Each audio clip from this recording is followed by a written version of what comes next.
Você sabia que, se os nossos governos quisessem, se a ganância do ser humano não fosse tanta, nós teríamos em nossas casas energia gratuita? Nossos automóveis andariam sem a necessidade de abastecer e sem poluir. Acabaria de vez com a pobreza, com as dívidas, acabariam com todos os derivados de petróleo. Mas isso não convém para os magnatas exploradores. Vocês já ouviram falar de energia livre toroidal? O grande cientista e inventor, Nikola Tesla, em sua grande descoberta da energia de ponto zero e seus enormes benefícios de gerar energia a partir do nada, teve sua invenção caída no esquecimento. Por que será? Mais tarde, muitos anos depois, essa ideia foi retomada por outros cientistas, que são os que agora incomodam enormemente a elite que nos governam. Todos os que seguiram os avanços de Nikola Tesla, como Guillermo Marconi, Edvard Ledskaumin, Viktor Grebnikov, assim como outros como John Bedini, que ao fabricar vários dispositivos desgravitadores e de invisibilidade, fundamentados nessa maravilhosa energia limpa, afinal, todos foram desacreditados, difamados e seus equipamentos destruídos ou inclusive, ameaçados de morte. O mesmo ocorreu com John Hutchinson, quando conseguiu utilizar a energia livre, e conseguiu desgravitar certos aparelhos, a polícia confiscou seu laboratório e em seguida foi denunciado como um inimigo perigoso que é contra os interesses do governo. Há também o caso do Dr. Royal Raymond Riff, que em seus descobrimentos, conseguiu criar um sistema de ondas que destruía todo tipo de bactérias e que inclusive curava o câncer em 3 meses, mas quando quis torná-lo público, seu laboratório foi queimado, e além disso, foi considerado louco. O mesmo ocorreu com Eugene Molov, cientista de Harvard e editor da revista Infinite Energy. No momento em que colocou a maravilhosa invenção de Nikola Tesla em prática, sem saber o verdadeiro motivo, ele foi assassinado em 2004. E qual terá sido sempre o argumento oficial, com o objetivo de justificar suas terríveis repressões, destruições e horríveis assassinatos? A resposta é que todos eram loucos, charlatões e terroristas. Então, se eram o que oficialmente se dizia, por que foram reprimidos? E o famoso cientista Molov, com que pretexto foi assassinado vilmente? Da mesma forma, Dr. Brian O'Leary, astronauta e professor de física de Princeton, Estados Unidos, disse que estes aparelhos já haviam sido demonstrados em vários países, mas não permitiram que se tornassem públicos. E o que podemos dizer do movimento TRIV e seu reconhecido fundador Foster Gimbel? Por que tiveram tanta oposição, se tudo o que fazem é para benefício da sociedade e da própria tecnologia planetária? Será que os governos sabem que com essa poderosa energia livre toroidal, seus métodos convencionais que usamos ficariam totalmente obsoletos? É o mais provável, pois eles sabem muito bem que se a humanidade descobrir que tudo é extraído do próprio plasma, elétrons, nêutrons, fótons e de tudo o que significa a energia da própria criação. Também há o caso do engenheiro nuclear Meran Tavakoli Keshi, que desde 2009 criou a Fundação Keshi. Trata-se de uma fundação que revelou uma tecnologia de plasma antigravitacional, que poderia possibilitar viagens comercialmente viáveis para o espaço, assim como aplicar esta energia renovável para o transporte, a ciência, a medicina, a eletricidade, etc. Ou seja, seria o método mais revolucionário dentro da ciência moderna. Inclusive, para corroborar sua teoria, conseguiu fabricar um disco voador, similares aos discos que os seres de mundos evoluídos têm. Será que sua sábia invenção é contrária aos planos que os obscuros líderes têm para o desenvolvimento da civilização?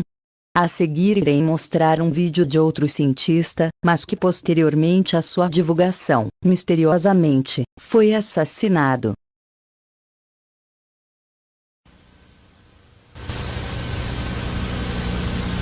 When will we be able to see free energy devices powering consumer products like this electric car? Well, they're already here, and you may be able to purchase one by the time you see this program. You In Oklahoma, where oil has been king for over a century, inventor Troy Reed has been busy in his shop constructing rotating magnetic motors that he believes will soon revolutionize how we get around. And it does work. This is a new prototype of the magnetic motor, and if I can explain a little bit about what you call a magnetic field. All magnets, the big old wooden prototype, has a system. As the motor went over, it had a tension to jerk over like that. If you take this motor here and you take your finger and rotate it, it doesn't have that jerking in it. So what I've done, I got rid of the crankshaft. I've got rid of the injectors, and the system in this motor here, as you crank this motor up, and like you do the other one,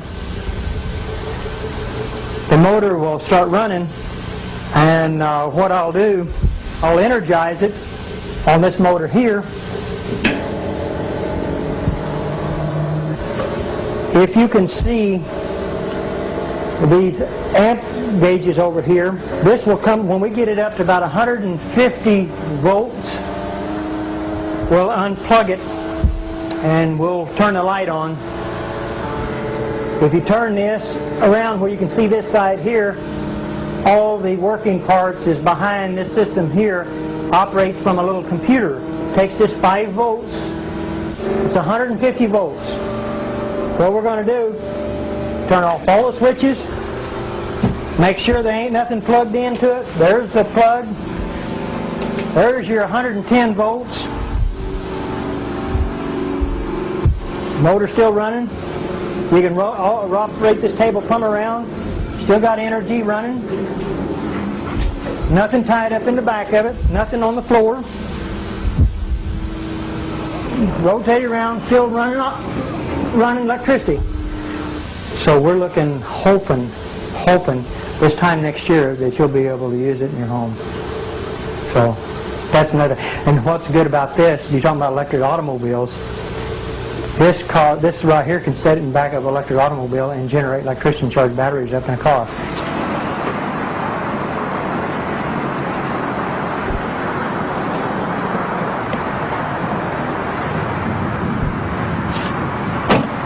Beautiful automobile. You can drive it anywhere you want to.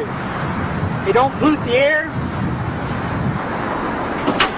All the other electric automobiles that I've actually seen has been nothing but this standard transmission.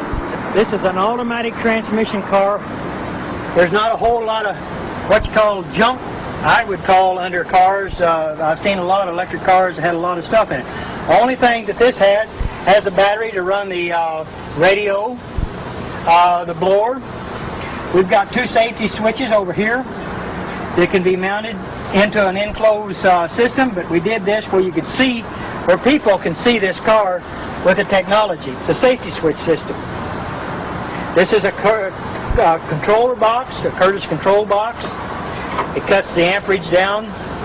So with the amperage, here's what's real good about electric automobiles. All electric automobiles that has search technology with this in it, they create heat. They've got to have a fan to blow this Curtis controller off because it gets hot. We don't want that to get hot. We want to stay that cold, because once it stays cold, you save on all the computer chips that's in this controller. So that means you can go farther, longer, and you won't have no problems.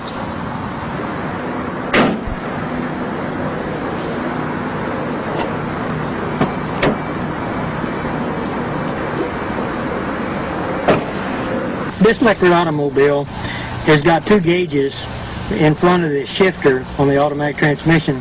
It's called the voltage and the amperage. That's what I was talking about earlier about amperage on automobiles. Let's see if we can't get the amperage to go down instead of going up. The voltage on this here should say somewhere around 120 volts. When we start out, there's no amperage at all. So the gauges is down below here, and we're getting ready to take and go drive the car, and you can see for yourself what it does. All you do is just take and put it in gear, and the motor sounds like a little sports car. shifts, runs good. Fantastic automobile, drives. If you'll see the amperage on the gauge, see it going down? Amperage goes way down. That's what I like about a car. If you floorboard the car, the most it will do would just be about maybe 100 amps. And that's what we want to do, is to keep the amperage down on an electric car. So it'll go anywhere really anybody wants to go. If you want to take a trip, you don't have to worry about it going to go plug it in the house, because it's called the surge technology. It's a beautiful automobile and I love it, and I've put a lot of hard work in this car, and we're going to make it. No oil, no gas to fool with. And the technology is here. It's going to be here. It's going to go. It's going to work beautiful for the whole world, for mankind. See you around. This is your future, people.